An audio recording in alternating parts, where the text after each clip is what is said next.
Hello guys, have you ever dreamed of leaving Jamaica for Canada in search of a better life? For years, Canada has been marketed as a land of opportunity, high wages, better living conditions, and endless possibilities. But what if the reality is far different from the dream? In today's video, we are taking a closer look at the hidden struggles many Jamaicans face after moving to Canada. Based on the personal experiences and first-hand observation, this story reveals the challenges that often remains unseen, from the rising cost of living and harsh winters to social isolation and mental health struggles. If you are considering migration or simply curious about the reality behind the headlines, stay tuned because this perspective may change how you view life abroad.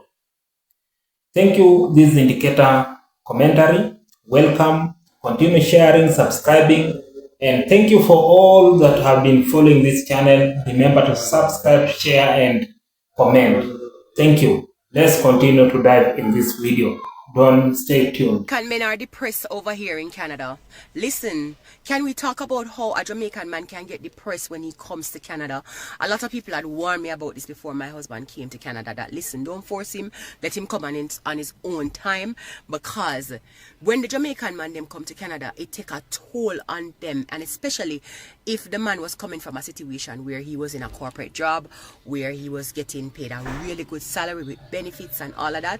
When he comes to Canada and have to adjust his life to what Canada is, and this is not applicable to all situations. Sometimes some people come and them land in a really good job and it's equivalent to what they had in Jamaica.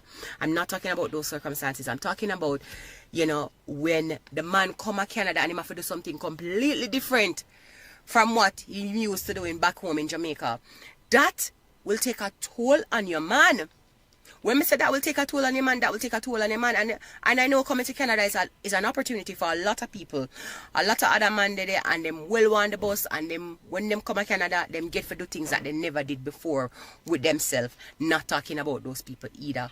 But I know for sure that a lot of Jamaican men, when they come here and they have to be working some odd jobs, when they have to be doing some things that, you know, they never did before, when they used to have money a certain way at Jamaica, now they come to Canada, they have to watch every dollar with them spend. It take a toll upon the man. So if you have a Jamaican man who is transitioning into the Canadian, and not to mention the culture, because I feel like that's my husband's biggest pet peeve, it's just, you know, getting used to the Canadian work culture, because the working environment here is so different from Jamaica that it shocks your system. It really does shock your system when you come here, when you're not used to that, when you're used to a more relaxed environment, when you're used to an environment where, you know, you can take 2-hour lunch break. No, you only get 30 minutes. It takes a toll on you. But I really just wanted to say, acknowledge that our men have mental health issues as well. And if you have a Jamaican man or a man from anywhere else that is going through depression, acknowledge that, you know, his feelings are valid and exercise some patience with him. My experience in Canada, and I want to give you some of my experience as to what led to me moving back home. So when you move there, you realize that taxes and credit score plays a big role in their society, and if you don't have a good credit score, it can affect you getting an apartment, it can affect you getting a lot of stuff. So when we were apartment hunting, we realized that you had to apply for these apartments, and then you have to put credit scores. And at that point we had to leave that blank because, you know, we were just moving from the Bahamas, so we didn't have credit scores. Well, the apartment that we finally settled on after going to like 3 or 4 apartment tours, we applied, and the landlord, she was very transparent with us, and she let us know that, hey, I have other people that are applying for this apartment who have better credit scores than you guys, but it's just something about y'all that I love. And with that, she gave us the apartment.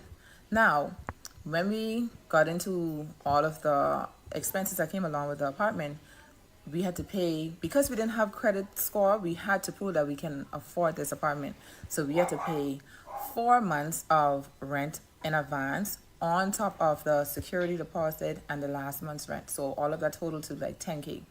Then the area that we lived in, we realized that we needed a car. So that was another 7K. And like I said, we was prepared going there, so we had the money on hand. But you start living in the system, you realize once you're going into the grocery stores or whatever store you're going into, that's another set of taxes. Then it's a whole other a lot of other bills that comes along with living in those countries. So you will have to have money on hand for that. And if you're just moving, obviously you have to find a job. So once you get into the working system, I realized that the amount of taxes that come out of Canadians' pay is insane. The job that I was working on paid $3,000 a month. By the time as you get your pay, $800 had already come out of the pay, and that's just income tax. That isn't you paying for your insurance and other expenses like gas and stuff that comes along with living. You know what I mean? So a lot of it is it's a very expensive country to live in. Yes, it probably will provide opportunities, but you're gonna have to pay to live there, like a lot of money. And after living there for a while, you realize the culture shock really hits home when you, for months, your family is the only family, if you moved with a family, that you're seeing for months on end. You're not seeing anyone that's your skin color, because it's predominantly more white country, especially depending on where you move. And we lived in the Niagara area. Maybe if we had moved to Toronto, it might have been a different experience, or somewhere else. I don't know, but I only can go off of my experience. And to live in those bigger cities, it's way more expensive than where we was living, and where we lived was already expensive.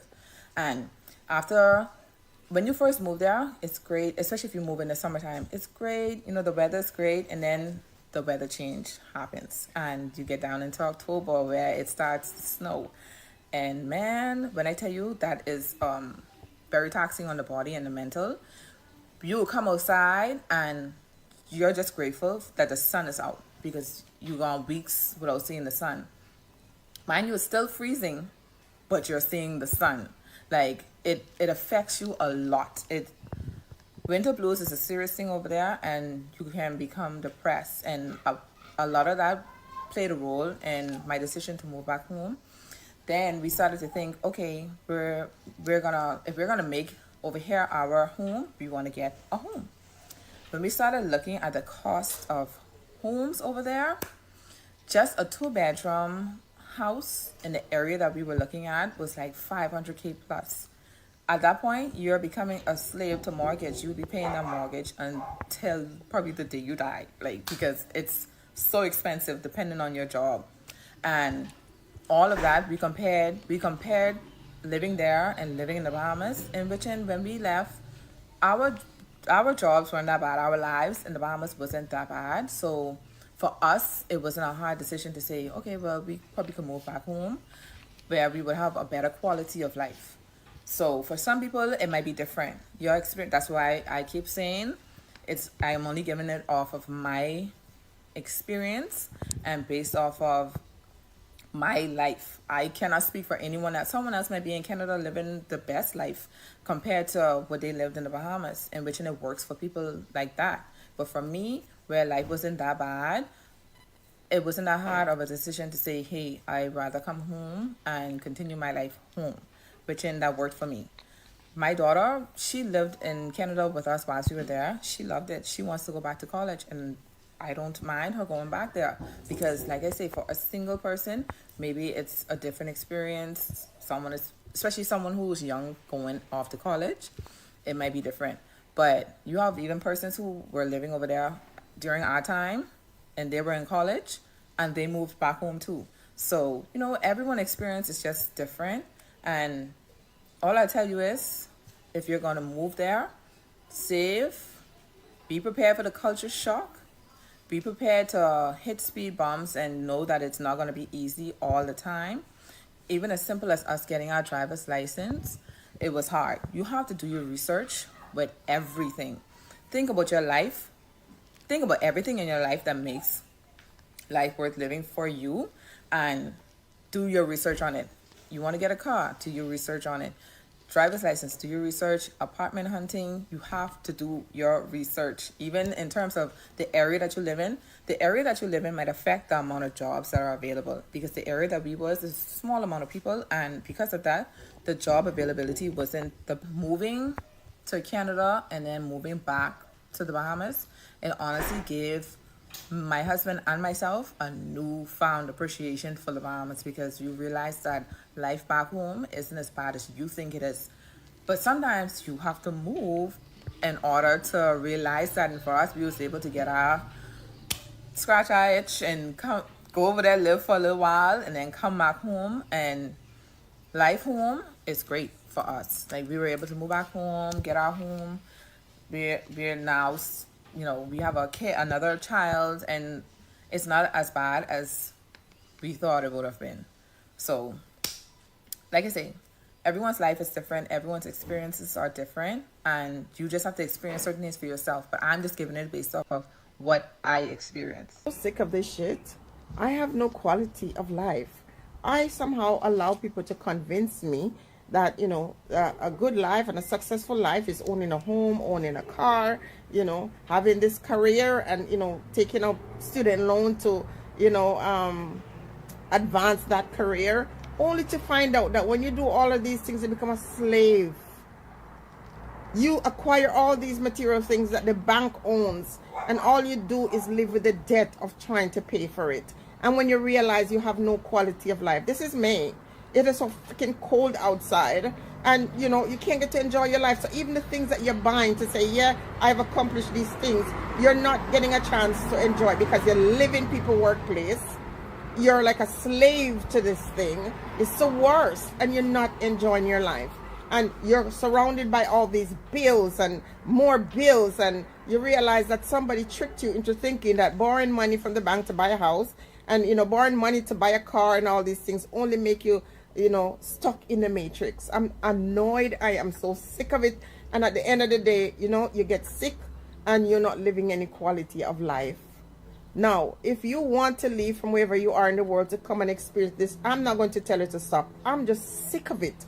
I'm sick of living in Canada. I'm sick of feeling like, you know, I need to be released from this bondage. And I'm not alone. And it has nothing to do with color or creed. It has, a lot of people are living here in Canada and they feel like a slave.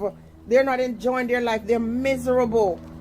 And some people can't even escape, because guess what? Financially, they're not able to get out of their situation. And when they tell you, you know, purchasing a home, one of the biggest, you know, achievements in life, you find out that, listen, all it does is keep you in bondage. I'm so sick of it. And freedom from me means an escape from living like this, where you have the illusion of success and all you do is not enjoy life. When you live here, June and July, before you kind of see, like, you know, the sun comes out and you're warm, and you only have a few months and before you're back to it. I'm sick of it.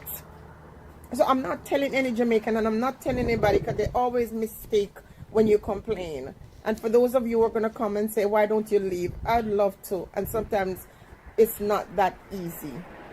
When you get to my age and you put in so much time and you work hard to achieve certain things, and when you see it slipping through your hand, if you don't stay on the plantation, it is very scary. So you end up staying longer than you should. I'm sick of this life. Canada is not the place it used to be.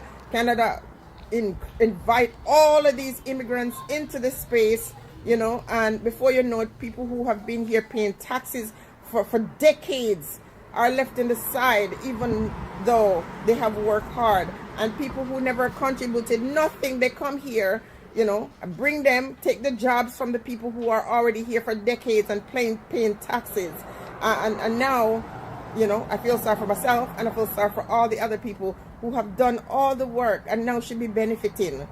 In Brampton right now has the most people losing their homes.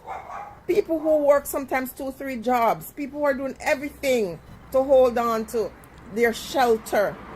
It's a damn disgrace.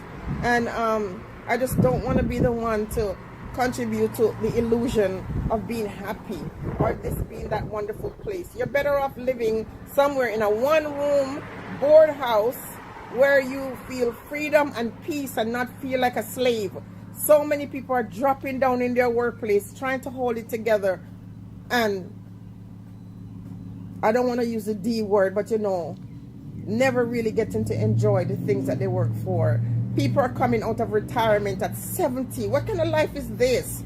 It is horrible. And then you got a small group of people who is benefiting from our suffering. Hey guys, so I wanted to address the elephant in the room, or rather the elephant on my TikTok page. I posted a video of me like just sitting on the train talking with like the caption that I want to you know, leave Canada back to Jamaica because I'm so unhappy here. And I just wanted to talk about that. I wanted to talk about why I want to leave Canada basically. I posted another TikTok video after that and I deleted it because I was like, you know what, I just want to talk more about this specific topic because it blew up and I never thought that that video specifically would blow up in the way that it did. It currently has about 33,000 views and over 600 comments of like persons talking about the experience that they have, and I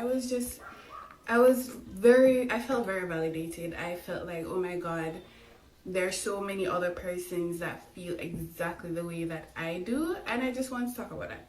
So I'm going to do that while I do my skincare, which is why my face looks so dry. I already washed my face and I'm just going to use my The Ordinary. So guys, for those of you that do not know, and most of you wouldn't know because I don't post too much of like my personal stuff on TikTok. I do that more so on YouTube. I have a YouTube video, I'll link it in my comments.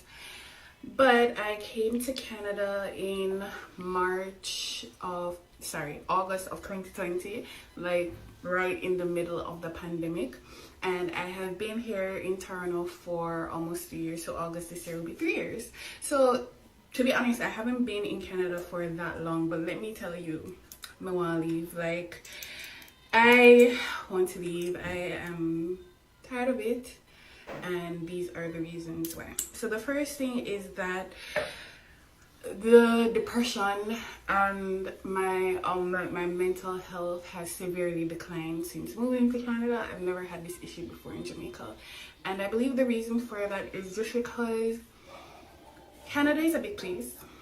So I'm going to talk specifically about Toronto, but it's very lonely here, especially if you made the move by yourself.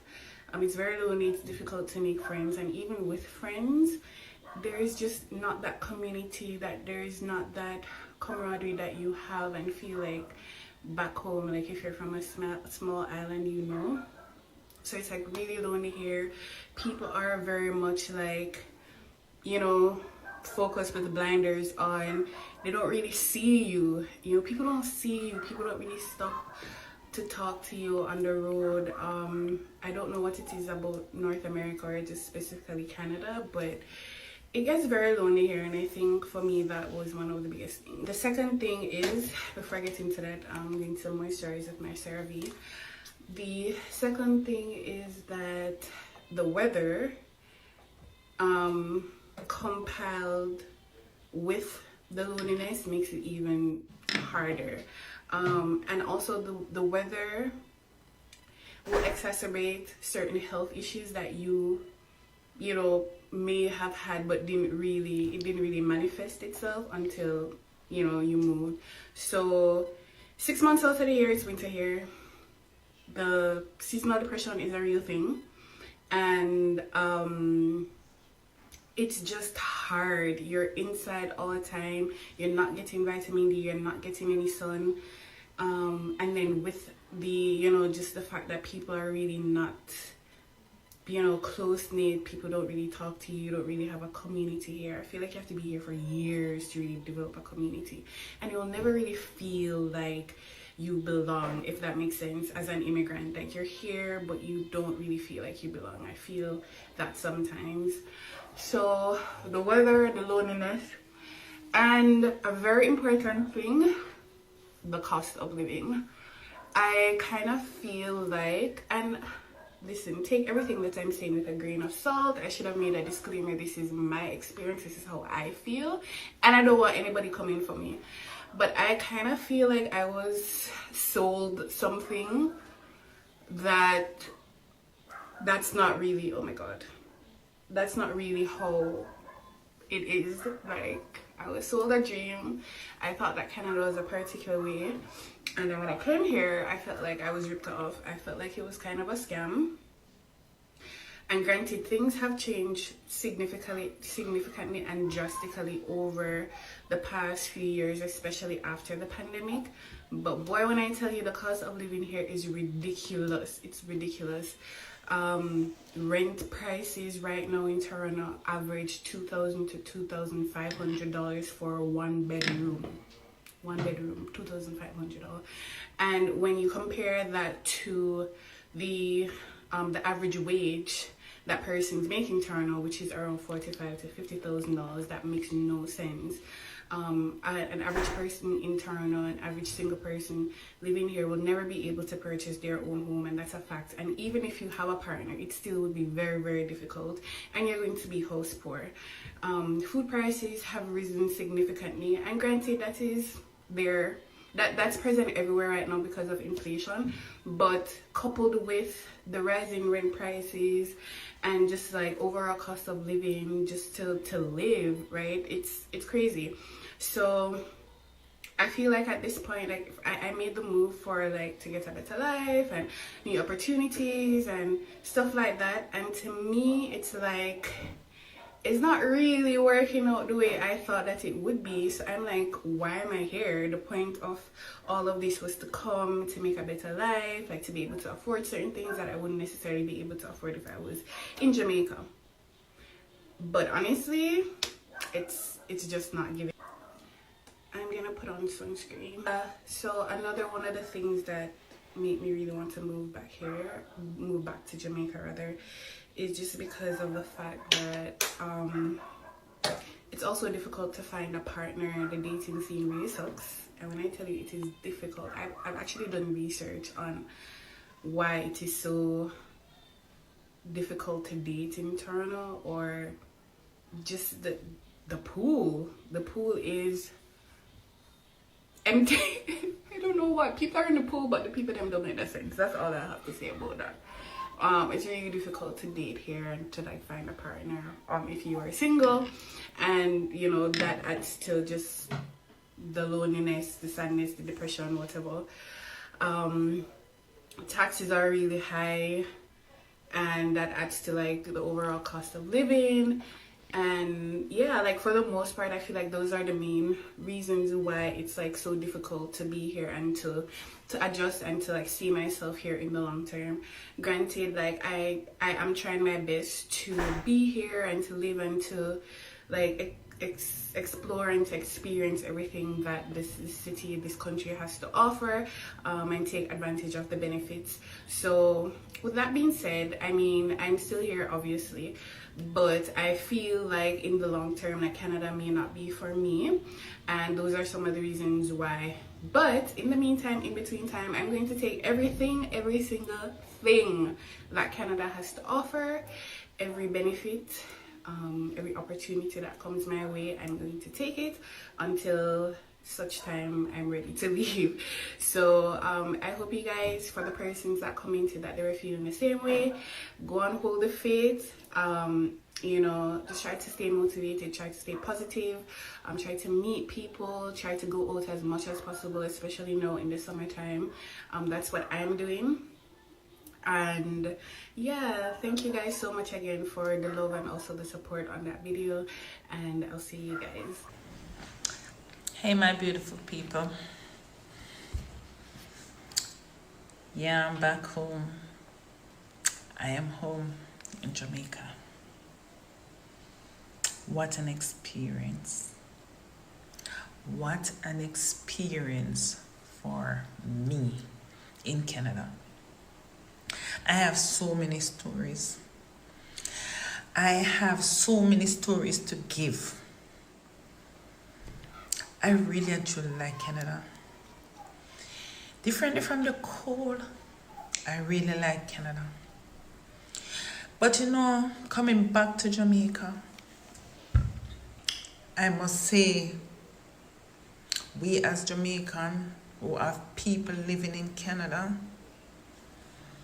we must not take them for granted.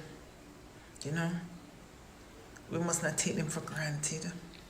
They are going through a lot, and a lot is going through them. Because you see, even though it is snowing and I'm driving on the road, and when you're driving on the road, I see people going to work. You know they are going to work. They have the lunch kit in their hand, and they have them little bag. You just know they are going to work. As much as they're in their clothes and all of that, you can see them going to work. Sometimes when I am on the road and like we stop, I know my Jamaican people them, and they're either going to work or they're coming from work. And I'm just looking at them and I said, you know, when you don't know what people have to go through to make life, to make a living, it's best for you to shut up. It's best for you not to say anything. And it's when somebody can leave Jamaica because we're privileged, you know. We Jamaican people, we feel like we're privileged, like people owe us something. And you see, when we get up and go out, and people get up and go to Canada and say they go work, it's work them go. It's not like Jamaica, you got work and you dilly-dally, work them go. And if they don't go to work,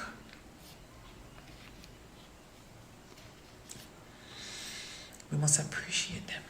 I have so many stories. Yo, I couldn't wait to get home to make this video.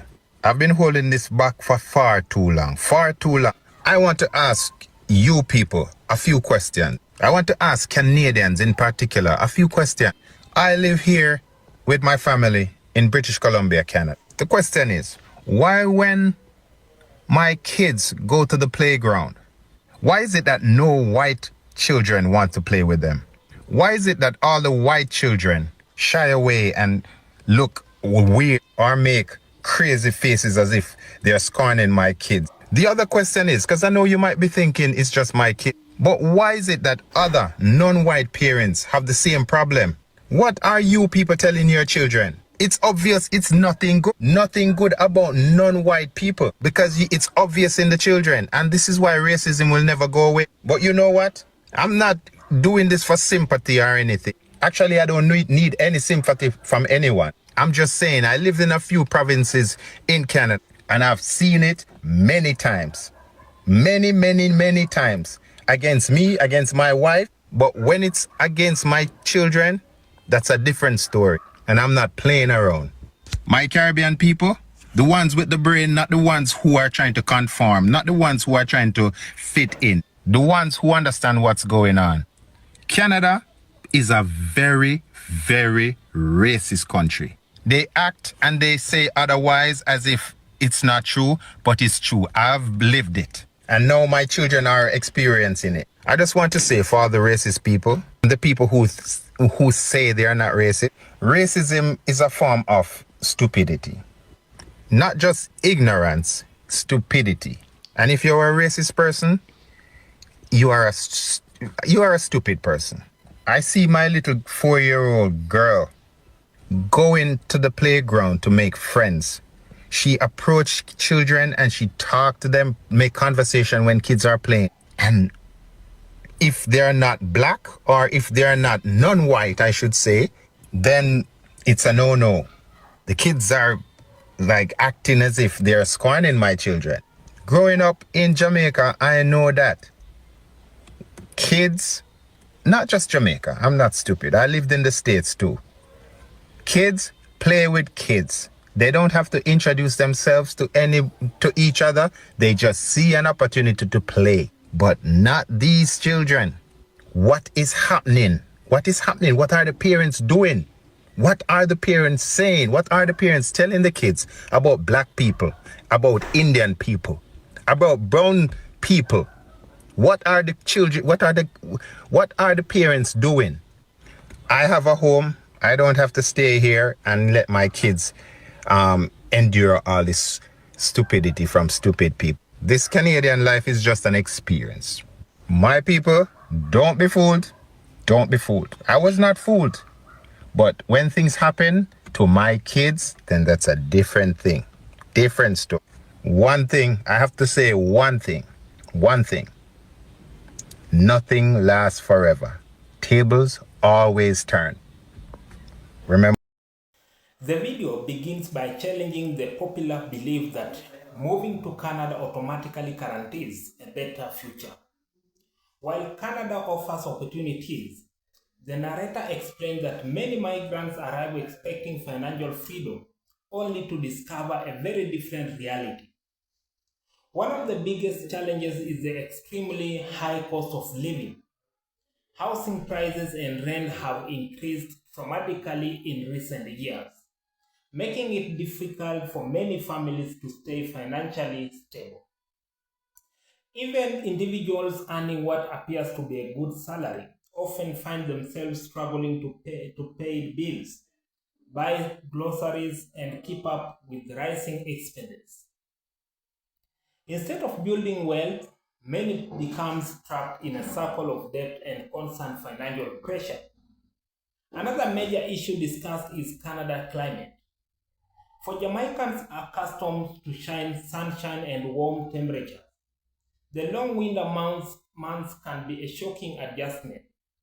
The freezing temperatures, shorter daylight hours, and months spent indoors often contribute to loneliness, sadness, and what many refer to as the winter blues.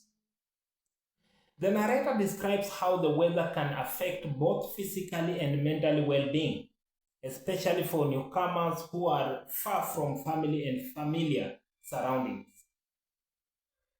The video also highlights employment challenges. Many immigrants arrive with professional qualifications, degrees, and years of experience. However, they often discover that employees may not recognize foreign credentials. As a result, many highly educated individuals are forced to take lower paying jobs simply to survive. Some work multiple shifts or several jobs at once, leaving little time for family, rest, or personal growth. Social isolation is another concern raised in the discussion. Back in Jamaica, strong community connection and family support system play a significant role in everyday life. In Canada, many newcomers find themselves feeling alone. Building friendships can be difficult, and cultural differences may create barriers to meaningful connections. The narrator also mentioned experiences of subtle discrimination and silent racism that can leave immigrants feeling unwelcome or misunderstood. Healthcare, often viewed as one of the Canadian strengths, is presented from a more complicated perspective.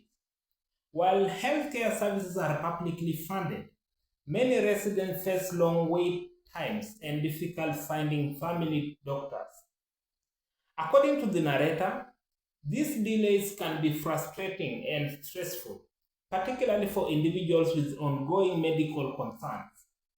Perhaps the most important issue discussed is mental health.